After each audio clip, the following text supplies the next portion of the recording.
যাকে একটু বেশি পাত্তা দিয়ে ফেলবে সেই নিজেকে পেট্রোল ডিজেল মনে করবে। যেদিন দেশলাই মেরে দেবে সেদিন বুঝবে। স্বামী যদি দায়িত্বশীল না হয় মেয়েদের অর্ধেক জীবন শেষ। স্ত্রী যদি লোভী হয় পুরুষের পুরো জীবন শেষ। একমাত্র মেয়েরাই পারে সোজা আঙুলে ঘি বার করতে। ছোটবেলায় জানতাম অষ্টমীর অঞ্জলি দিতে ফুল লাগে, এখন শুনছি অঞ্জলি দিতে পার্টনারও লাগে।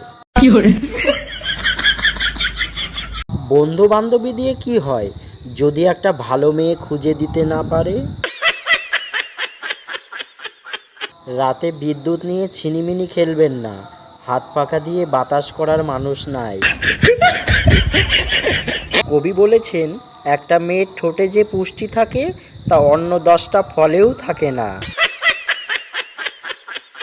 যে ছেলের গার্লফ্রেন্ড জুটে না তার বউ সুন্দর হওয়ার সম্ভাবনা বেশি থাকে। জীবনে জমানো উচিত ছিল টাকা, আর আমি জমিয়েছি 1000 খানিক স্ক্রিনশট। অনার্স পড়া মেয়ে সিঙ্গেল পাবেন, কিন্তু ক্লাস 9-এ 10-এ পড়া একটা মেয়েও সিঙ্গেল পাবেন না ভাই।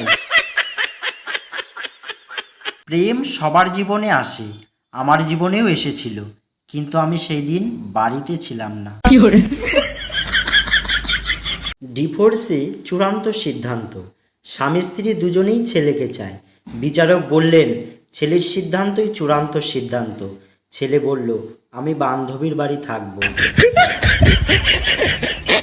বাঙালি নিজের বিয়ের অনুষ্ঠানে কি আর আনন্দ করবে, আত্মীয় স্বজনের রাগ ভাঙাতে ভাঙাতে এরা টায়ার্ড হয়ে যায়।